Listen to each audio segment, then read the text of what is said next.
Hello friends, 27 సంవత్సరాల నా కథ. అంటే షాప్ పెట్టిన తర్వాత నా 27 సంవత్సరాల జర్నీ ఎలా జరిగిందనేది వీడియోలో చెప్తున్నాను. ఫస్ట్ ఫస్ట్ వీడియో 3900 వ్యూస్ వచ్చినాయి. మధ్యలో 2900, 2500, 2000, 1800 వచ్చి ఇక ఈ మధ్య 2 వీడియోలకి 1100 వ్యూస్, 1200 వ్యూస్ అలా వచ్చినాయి. అది కూడా చిన్నగా 1500కి వెళ్తుంది. బోర్ కొట్టినా ఏది కొట్టినా మనం ఒక స్టోరీ మొదలు పెట్టాం కాబట్టి ఇది కంప్లీట్ చేయటం నా ధర్మం. ఆదరిస్తున్న మీ అందరికీ కూడా చాలా ధన్యవాదాలు.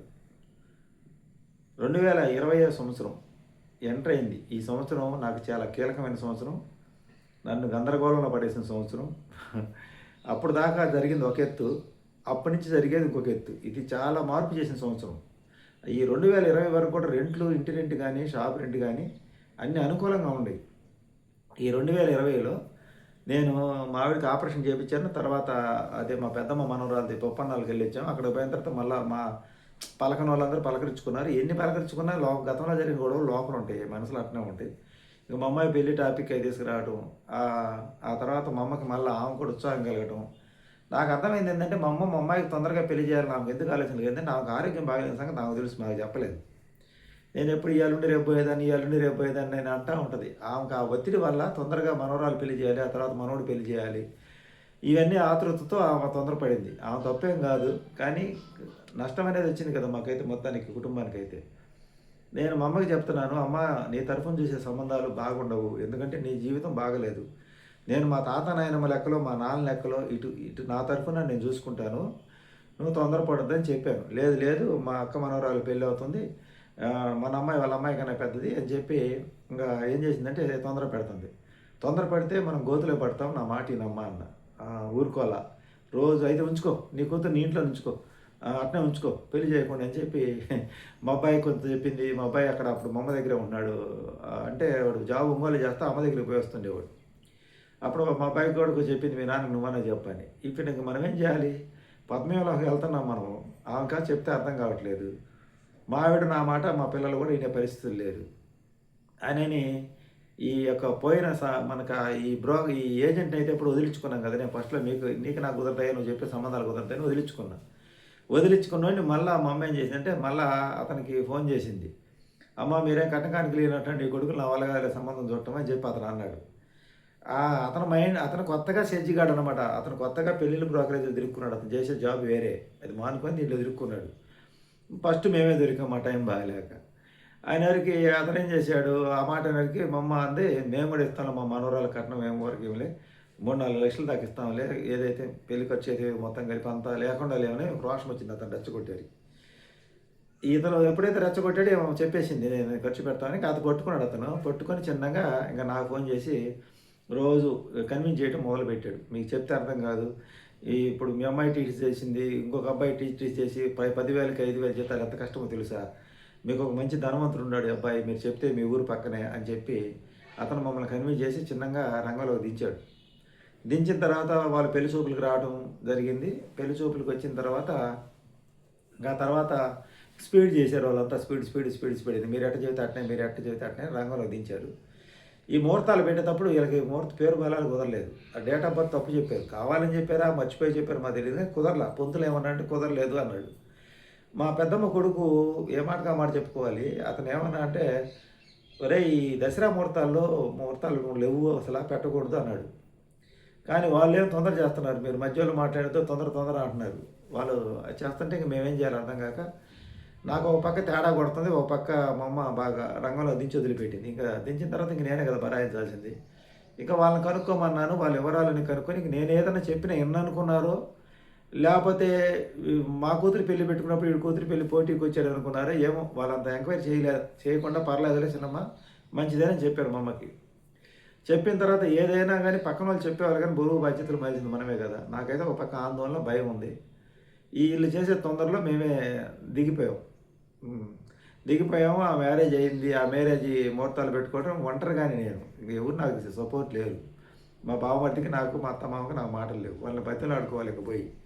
ఇక తర్వాత మా అత్త మామనేమో బతిలాడుకుంటే మా బావమర్దిని కూడా పలకరించుకోమన్నారు. వాడిని బతిలాడుకున్నా. ఇంకా మా మరదల్ని ఒకరికొకరు గొంతులు అనమాట. అంటే వాస్తవంగా ఎట్టుంటే మేము రావాలంటే అవతలాడు కాళ్ళు కొట్టుకోవాలన్నట్టుగా డిమాండ్ చేశారు ఇంక అందరూ. ఇంకా కూతురు కోసం ఏం చేయమంటావు? ఎంత పౌరుషంగా ఉన్న ఆడపిల్ల తండ్రి ఏదో ఒక టైంలో ఈ బంధువులు కాళ్ళు కొట్టుకోవాల్సి తప్పదు. అందరూ కావాలనుకుంటే నాకు ఇష్టం ఉండదు. మా అమ్మ కోసమే వీళ్ళందరినీ పిలవాల్సి వచ్చింది. నాకైతే అలా ఇష్టం ఉండదు. ఏదైనా జరిగినా వీళ్ళందరూ ఎవరు సపోర్ట్ కారు. వీళ్ళందరినీ పిలవడం ఎందుకంటే నా కాన్సెప్ట్. కానీ మా అక్క పిల్లకాయలని వీళ్ళందరినీ పిలవకపోతే అంటే నా పెద్ద కొడుకు, నా చిన్న కొడుకు, నా కూతురు, నా అల్లుడు అంటుంది. వాళ్ళ తరఫు అనమాట ఎక్కువ సపోర్ట్ చేసేది.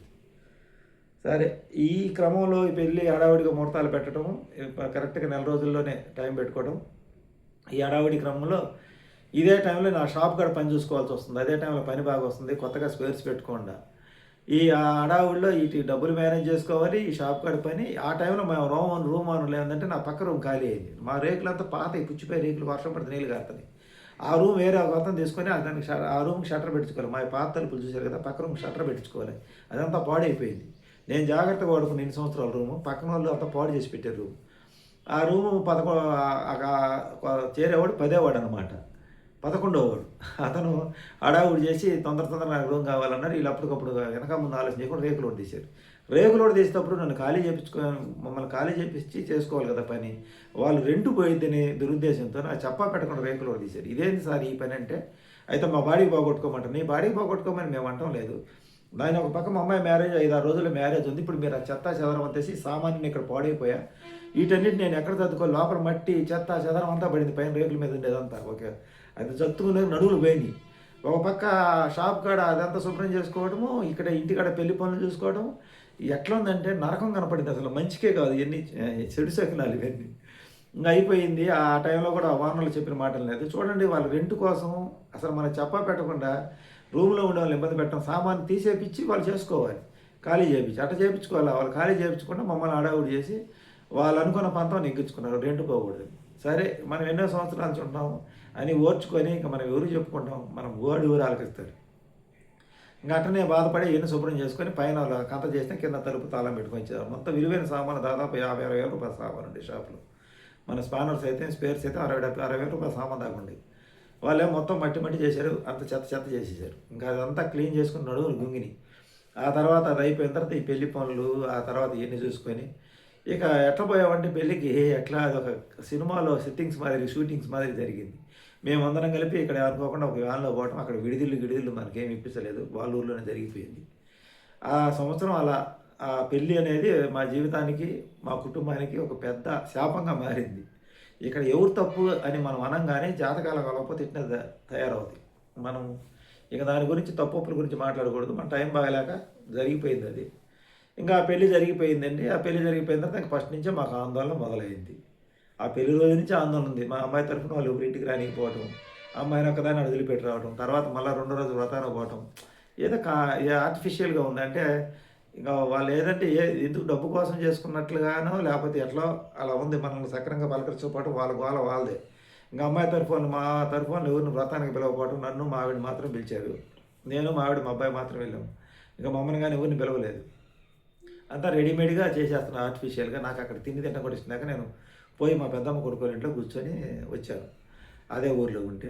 ఇంకా తర్వాత మధ్యాహ్నం భోజనానికి పిలిచారు. ఏదో అట్లా తిని ఇష్టం కాకుండా తిన్నాను. నాకు అసలు నచ్చలా. సరే, మా అమ్మాయి బాగుంటే చాలు అనుకున్నాను. మా అమ్మాయి అయితే అప్పటికి హ్యాపీగానే ఉంది. వాస్తవంగా చెప్పాలంటే మా అమ్మాయి చాలా హ్యాపీగా ఉంది. ఎందుకంటే అది ఎన్ని రోజులు హ్యాపీగా ఉండడానికి చెప్పని స్టోరీ. హ్యాపీగా ఉంది అంటే వాళ్ళ అపార్ట్మెంట్ ఉండేది కాబట్టి, అపార్ట్మెంట్ ఈ పిల్లలకే తెలుసు, అపార్ట్మెంట్ కొంచెం పెద్దగా సోఫా సెట్లు అప్పటికప్పుడే కొన్నట్లు. అవి కొంచెం సినిమా సెట్టింగ్స్ మాదిరిగానే సెట్ చేశారు. ఆ మటు కొంచెం హ్యాపీగా. సరే, మా అమ్మాయి హ్యాపీగా ఉండే సార్లు మనందరితో పని లేదు లేని లెక్కలో నేను మా అమ్మ మేమందరం అనుకొని ఇంకా సరే మేము ఆ కార్యక్రమం అయిపోగానే పెళ్ళి అయిపోయిన 2వ రోజే వ్రతం పెట్టుకుని మేము ఇక్కడ రావడం, మళ్ళీ ఉదయాన్నే బండి వేసుకొని బయలుదేరటం మాడలు ఇద్దరు. అల్లాడిపోయాయి ఒక్కడిని. మా అబ్బాయి ఇప్పుడు ఒంగోలు జాబ్ చేస్తున్నాడు.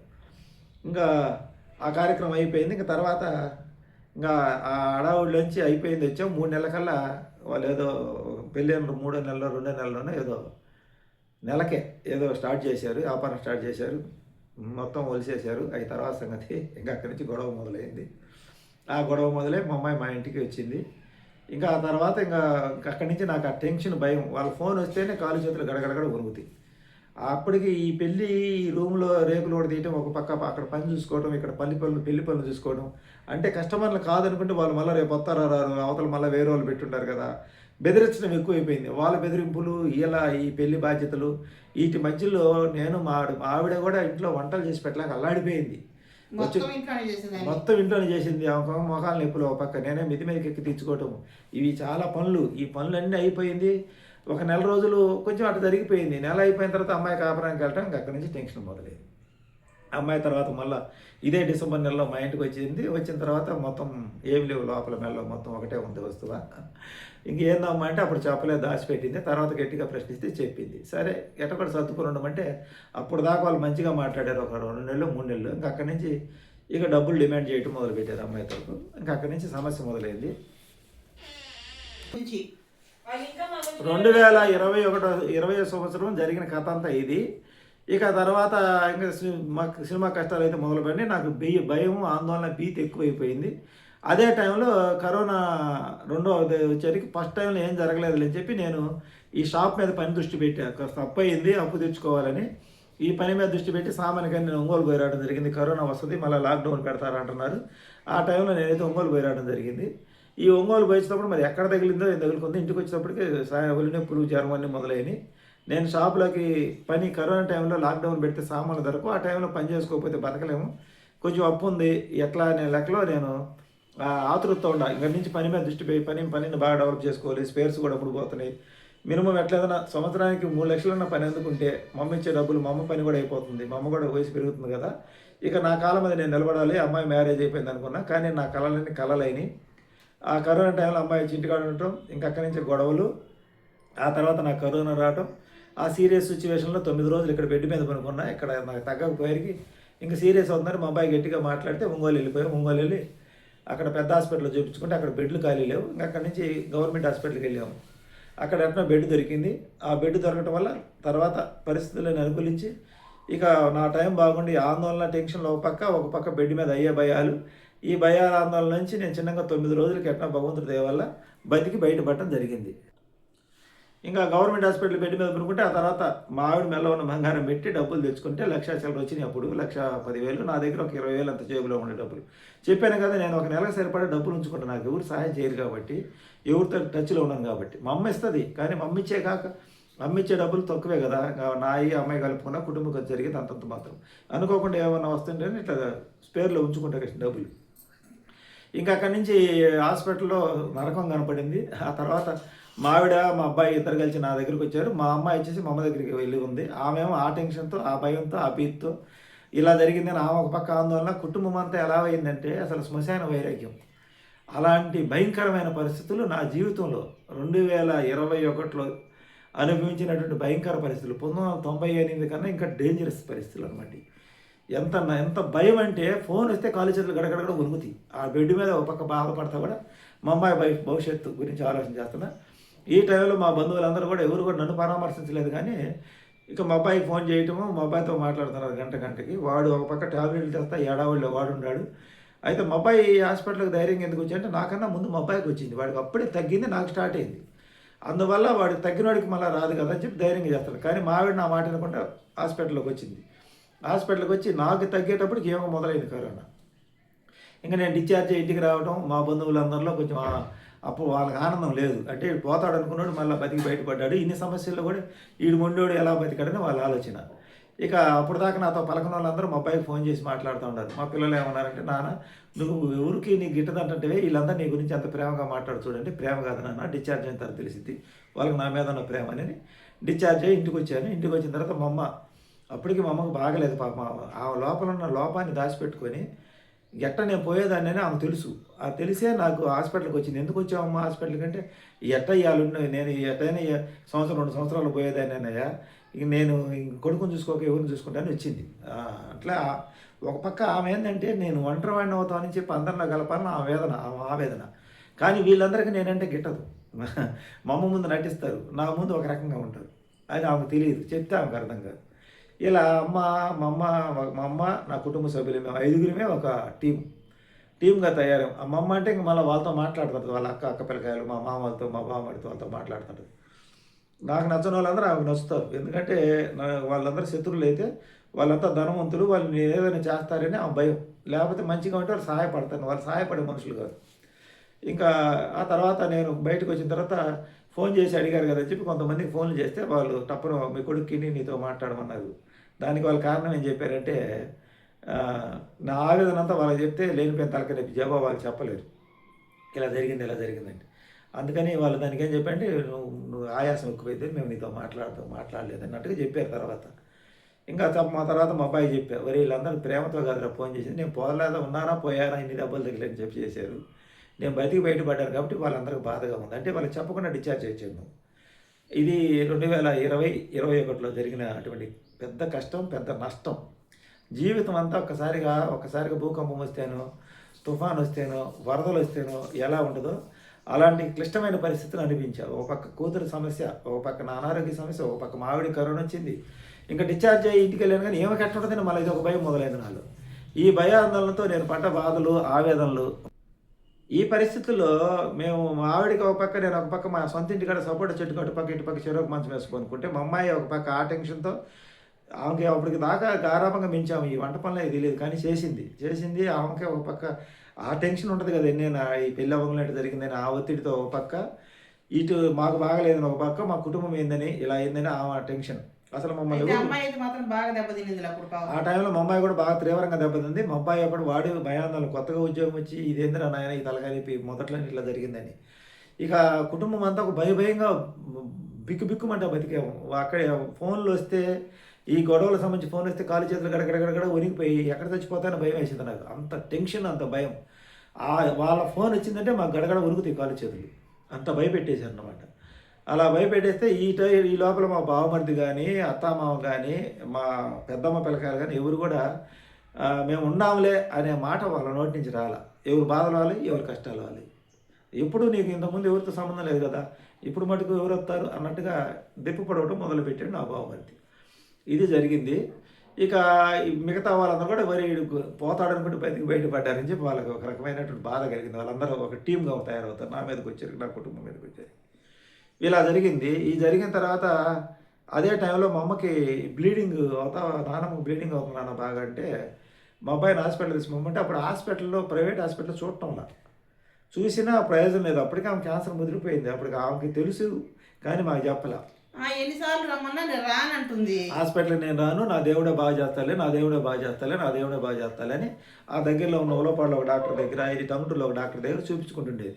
ఆమె నీకు ఎవరన్నా ఉన్నారని, నాకు ఎవరు లేరు, నా కొడుకు ఒక్కడే ఉన్నాడు, ఈ వయసు పెద్దది కదా, ఇంకా వాళ్ళకి తెలుసు డాక్టర్లు ఏం కాదులే ఈ మెడిసిన్ వాడుకోమని చెప్తున్నారు. వాళ్ళకి విషయం చెప్పిన వాళ్ళకి తెలుసు కదా డాక్టర్లకి, ఈ వయసు పెద్ద ఆవిడ తగ్గేది కదా అని వాళ్ళకి కూడా అర్థమైపోయింది. వాస్తవంగా ఆమెకు తెలిసినట్టు ఇంకా ముందే చనిపోయేది, ఆమెకు తెలియదు. ఆమె కిడ్నీ ఒకటి డొనేట్ చేశాను అనుకుంటుంది ఆమె భర్తకి, సెకండ్ మ్యారేజ్ ఆయన కిడ్నీ డొనేట్ చేసింది మా అమ్మ. ఆ కిడ్నీ వల్ల ఎట్లా జరుగుతుందని ఆమె అనుకుంటుంది. ఆమెకు సింగిల్ కిడ్నీ కదా అని, క్యాన్సర్ అనే సంగతి ఆమెకు తెలియదు. ఆమెకు ఒక కిడ్నీ ఉంది. ఆమె 1997లో కిడ్నీ డొనేట్ చేసింది ఆమె రెండవ భర్తకి. త్యాగమూర్తిలాగా చేసింది నాతో సంబంధం. అప్పుడు ఆమెకు నాకు కనెక్షన్ లేదు, నన్ను కూడా సంప్రదించుకుంటే ఆమె ఇష్ట ప్రకారం ఇచ్చేసింది. అట్లా కూడా మోసపోయింది అక్కడ. ఆయన బతకలేదు. అయితే అది వేరే సంగతి. ఇంకా అమ్మకు చూపిద్దామంటే హాస్పిటల్ లేదమ్మా ఇప్పుడు చూడటం లేదు నాన్న అని చెప్పి అన్నారు.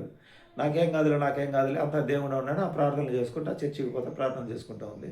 అప్పుడు మమ్మది మళ్ళీ ఒక టెన్షన్ వచ్చేసింది. అదే సమయంలో నేను ఈ బెడ్ మీదే ఉన్నాను, అదే అప్పుడప్పుడు కోలుకుంటాను. మా బాబాయికి బాగలేదు. మా బాబాయ్ కన్నా ముందు కదా మీ అన్న, మా పెదనాన్న కొడుకు, మా బావమరిది, పెదమామ కొడుకు, బావమరిది అవుతాడు మా ఆడవాళ్ళ పెదనాన్న కొడుకు. వాడు సడన్గా ఉండి వాడు బాగా రోజు నాతో మాట్లాడుతున్నాడు. అప్పుడు వాడు పాపం మంచి డిస్టర్బెన్స్లో ఉన్నాడు, పెరాసిటీకి వచ్చి నన్ను దేవుడు కాపాడాడు అది అంటా ఉన్నాడు. రోజు నాతో మాట్లాడుతుంటే సడన్గా వాడు వాళ్ళ అమ్మ నాన్న పడిపోయాడంట. వాళ్ళు సొంత ఊరికి తీసుకొచ్చుకున్నారు. వాడి భార్య కూడా డిస్టర్బెన్స్లు ఉండేది, ఎడంగా ఉంటున్నాడు. తీసుకొచ్చుకున్న తర్వాత వారం 10 రోజులకు వాడు చనిపోయాడు. ఇంకా నేను అప్పుడే కరోనా నుంచి కోలుకున్నాను, మొదటి మరణం. వాడు నా వయసు వాడు కరెక్ట్గా. ఇంకా అక్కడికి వెళ్ళాను, వాడిని చూసి వచ్చాను. వీడు బాగా లాస్ట్లో వాడు ఇప్పుడు నాతో బాగానే మాట్లాడతాడు. వాడు అందరితో పెడగా నాతో మటుకు బాగా మాట్లాడతాడు. ఏదన్నా ముఖాన్ని మాట్లాడే అలవాటు అనమాట. నాకు చాలా బాధ అనిపించింది. మా పెదమామ కొడుకు అంటే మా మామ వాళ్ళ అన్న కొడుకు, మా ఆడవాళ్ళకి సొంత పెదనాన్న కొడుకు. అయిపోయింది. అది అయిపోయిన తర్వాత ఏమంటే మళ్ళీ మా బాబాయ్ ఒక నెల రోజులకు మళ్ళీ మా బాబాయ్ కాలం చేశాడు. అతను చేసిన కాలం. ఆ తర్వాత ఏమంటే మా ఆడవాళ్ళ నాయనమ్మ ఇంకా వరుసగా చూడండి. ఇంకా ఆ సంవత్సరం 2021 అంతా అసలు ఏం జరుగుతుందో ఏమో అసలు అర్థం కాని అయోమయం. ఇలా అందరూ ఒకరొక కాలం చేయటం, దానివల్ల ఒక టెన్షన్, ఆందోళన. 2021 అంతా ఇలా జరిగిపోయింది. ఇక మా అమ్మ గురించి ఇంకా ఆమె నాకంతా దేవుడే ఉన్నాడంటుంది. ఆమె అనుకుంటుంది ఆమె కిడ్నీ వల్ల అట్ట అవుతుంది అనుకుంటుంది. ఇంక మేము చూపిస్తామని చూపించుకోవట్లేదు. ఇలా జరిగిపోయింది. ఇక 2020లో 21 అలా జరిగిపోయిందండి. 2021 నాకు షుగర్ పెరిగిపోయింది.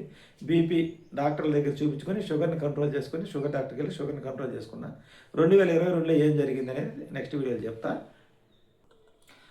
2021లో ఆగస్టులో వీళ్ళందరూ చనిపోవడం జరిగిపోయింది. ఇట్లా తేరుకునే లోపల ఇక నేను మా ఆవిడ నేను కనిగిరికి వచ్చేసాము, మా ఊరికి వచ్చేసాము. పిల్లల్ని అక్కడ వదిలిపెట్టి వచ్చేసిన తర్వాత మళ్ళీ వాళ్ళు కొన్ని రోజులకి ఒక నెల రోజులతో మా అమ్మాయి మనసు బాగాలేదు, నేను నాన్నమ్మ దగ్గర ఉంటాను, నాన్నమ్మ చూసుకుంటే అక్కడే ఉంది. కొన్ని రోజుల తర్వాత వాళ్ళు మా బాబాయ్ ఎప్పుడు చచ్చిపోలేదండి. అంతకుముందు చచ్చిపోయింది మా పెద్దమ్మ కొడుకు. మా అవ్వ కూడా చచ్చిపోలే, మా బాబాయ్ కూడా చచ్చిపోలే. ఇందాక నేను పొరపాటు చెప్పాను. ఆగస్ట్ నెలలో మేము నేను మళ్ళీ పని పోతుందని జూలై 1వ తారీఖు మళ్ళీ మా ఊరికి వచ్చేసాను. జూన్ అంతా అక్కడే ఉండే హాస్పిటల్లో. మే నెలంతా ఆడుండి మే 14 హాస్పిటల్ నుంచి డిశ్చార్జ్ అయ్యి జూన్ నెలంతా మా అమ్మ దగ్గర ఉండి మే నెలంతా మా అమ్మ దగ్గర ఉండి జూన్ 1వ తారీఖు మా ఆవిడ ఇద్దరు బండి వేసుకొని మా ఊరికి వచ్చేసాం. పిల్లలందరూ అక్కడే ఉన్నారు. వచ్చిన తర్వాత ఇక్కడ నేను పని చూసుకుంటా ఉన్న తర్వాత ఈ లోపల వాళ్ళు మా అమ్మాయికి ఫోన్ చేసి మా అమ్మాయి వాళ్ళు మాట్లాడుకోవడం అంతా జరిగిపోయి మళ్ళీ అమ్మాయిని కాపురాన్ని తీసుకెళ్తానని ఆగస్టు నెలలో వచ్చారు వాళ్ళు. వచ్చి మా అమ్మాయిని కాపురాన్ని తీసుకెళ్ళారు. ఇక మేమంతా మారాము, మా అబ్బాయి జాబ్ చేసుకుంటాడు, ఇబ్బంది లేదు, కాపురాన్ని తీసుకెళ్ళారు. అమ్మాయిని కాపురానికి వెళ్ళిన తర్వాత వెళ్ళిన నెల రోజులకి మా బాబాయ్ అదే నెలలో కావాలి. అదే నెలలో ఆగస్టు నెలలోనే మళ్ళీ మా బాబాయ్ వాళ్ళు కాపురాన్ని తీసుకెళ్ళిన 4 రోజులకి మా బాబాయ్ కాలం చేశాడు. ఆగస్టు 16వ తేదీ అప్పుడు 11వ తారీఖు 12వ తారీఖు వాళ్ళు తీసుకెళ్ళారు. 16వ తారీఖు మా బాబాయ్ కాలం చేశాడు.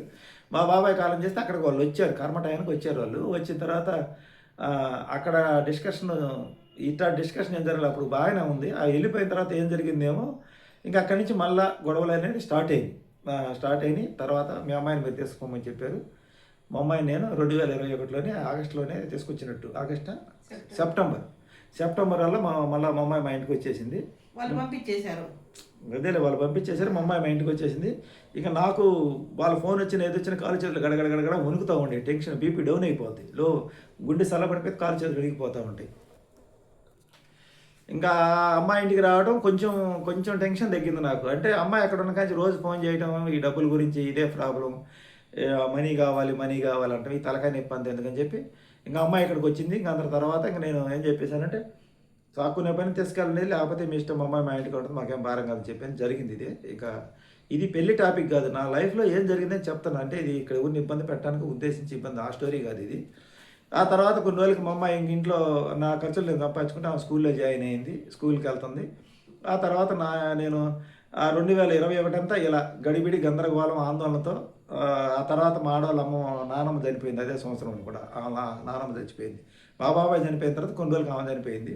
2021 ఇలా 3-4 మా వాళ్ళు చనిపోయింది. మొత్తం 4 దాకా చనిపోయారు. ఇలా జరిగిపోయింది. ఇంకా 2021 అంతా ఇలా గడిచింది. 2022లో ఏం జరిగింది అనేది నెక్స్ట్ వీడియోలో చెప్తా, చూడండి. వీడియో నచ్చితే లైక్ చేయండి, సపోర్ట్ చేయండి, సబ్స్క్రైబ్ చేయండి. ఈ వీడియోలో నేను చెప్పిన మా అమ్మాయి మ్యారేజ్ సంబంధించి అది పాయింట్ కాదు. నా లైఫ్లో ఈ 27 సంవత్సరాలు ఏం జరిగిన కథలో జరిగిన స్టోరీలో నేను చెప్పుకుని రావటం ఏంది. ఇక్కడ వాళ్ళేం చెడు చేయటం కానీ వాళ్ళ గురించి మేము తప్పుగా చెప్పడం కాదు. జాతకాలు కలిగినప్పుడు ఇట్లా జరుగుతాయి. దీంట్లో ఒకరు తప్పు అనుకోవడం లేదు.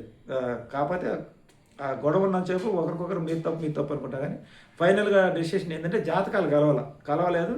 ఆ పొంతులుకి తెలిసి కూడా ముహూర్తాలు పెట్టాడు. ఆ తొందరలో అలా జరిగిపోయింది. సరే, ఎవరు తప్పనా కానీ జరగాల్సింది జరిగింది, జరగకూడదు జరగలేదు. ఇలా 2021 ఇలా జరిగింది. 2022లో ఏం జరిగిందో తెలుసుకోండి. నెక్స్ట్ వీడియో చూడండి. వీడియో నచ్చితే లైక్ చేయండి, సపోర్ట్ చేయండి, సబ్స్క్రైబ్ చేయండి. Thank you, bye.